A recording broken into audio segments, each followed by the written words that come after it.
आमच्या सर्व ग्राहकांना गुढीपाडव्याच्या हार्दिक शुभेच्छा। गुढीपाडव्यानिमित्त Lakshmi enterprises flora furniture steel व इलेक्ट्रॉनिक्स मॉल देत आहे भरघोस 15% डिस्काउंट। लग्न रुखवतासाठी लागणारी स्टील भांडी, सागवानी बेड, डिझायनर कपाट, teapoy, dining table, sofa set, showcase इत्यादी फर्निचर, हॉटेल, कॉफी शॉप आणि ऑफिस फर्निचर, तसेच टीव्ही, फ्रीज, वॉशिंग मशीन, आटा चक्की इत्यादी इलेक्ट्रॉनिक्स वस्तू योग्य दरात व भरपूर व्हरायटीमध्ये मिळण्याचं एकमेव ठिकाण Lakshmi enterprises flora furniture steel व इलेक्ट्रॉनिक मॉल, 3 रस्ता, बार्शी रोड, शेगाव, दुमाला, पंढरपूर। भीमा कोरेगाव मारामारी प्रकरणामध्ये हे आमचे राम सातपुते साहेब हिरिरीनं भाग घेतला त्याने आणि त्याचा राग या आमच्या RPIच्या लोकांच्यामध्ये होता, म्हणून RPI आमच्या विरोधात गेले। त्याचप्रमाणे तुमचं धनगर समाज जो आमच्या तालुक्यामध्ये आहे जवळ 40-45 मतदान आहे, त्यातलं 35% मतदान आमच्याबरोबर आहे। पण आमच्या भागातला उमेदवार धनगर समाज असल्यामुळं आमचं मालकी हक्काची मतं धनगर समाजाची 30% जी होती ती जवळजवळ 25% विरोधात गेली, फक्त 5% आम्हाला पडली। म्हणजे आणि दुसरा महत्त्वाचा मुद्दा की आयात उमेदवार आणि स्थानिक उमेदवार हा मोठा फरक झाला। म्हणजे एवढ्या अडचणी काळामध्ये देखील भयात असेल, रणजितदादा असतील, संग्रामांना असेल किंवा आमच्या सगळ्या परिवारानं रात्रंदिवस झटून राम सातपुतेंना आपण मतदान दिलं।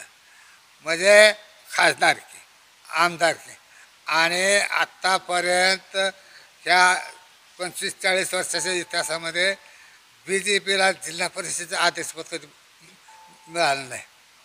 परंतु मागच्या वर्षी आमच्या घरातली माझी मुलगी स्वरूपराणी, माझी सून शीतल आणि आणखीन 6 सदस्य आमचे याने पक्षाचा आदेश डावलून, राष्ट्रवादी पक्षाचा आदेश डावलून BJPच्या उमेदवाराला मत दिलं आणि करमाळ्याचा काय ते नाव हां ते अध्यक्ष झाला। म्हणजे आम्ही खासदार, आमदार, जिल्हा परिषद अध्यक्ष केला। म्हणजे हे काय आमचं काही कमी आहे का ह्याच्यामध्ये? आमचं बलिदान आहेच ना। आज आमच्या घरातल्या लोकांना आम्ही तुम्ही सुंकटीच्या पठार उभा केलं होतं, उगाच नाही तर आमचं जिल्हा परिषद सगळं आमचं गेलं असतं सगळं। म्हणून हे पण लक्षात घ्या पाहिजे की कोण कोणा उपकार करत नाही, दिलेलं दान ते आपण माघार घेतलं पाहिजे, हे केलं पाहिजे हे लक्षात घ्या पाहिजे। कोणी काय म्हणणार, रामभाऊ म्हणत असतील तर काय निंबाळकर काय म्हणत असतील। आता त्या निंबाळकरांना माहीत आहे सगळ्यांना की माळशे तालुक्यातला करता धवरता कोण आहे, मीच आहे। त्या निवडून आल्यापासून ह्या 5 वर्षामध्ये निंबाळकर साहेबांची माझी फक्त एकदाच भेट झाली, ती जाहीर कार्यक्रमामध्ये, अशी वैयक्तिक अशी भेट झाली नाही। वास्तविक पाहता लोकप्रतिनिधीने जबाबदार नागरिकांच्या संपर्कात राहणं गरजेचं आहे। आणि तुम्ही कशाला खवळलं, आम्हाला कशाला खवळलं? मी शिवरत्नवरची पायरी चढणार नाही कशाला म्हणला तुम्ही? हे जर म्हणला असता तर ही वेळ आलीच नसती, शिवरत्नाची पायरी चढणार नाही। म्हणजे तुम्ही आम्हाला एवढं कमी समजताय।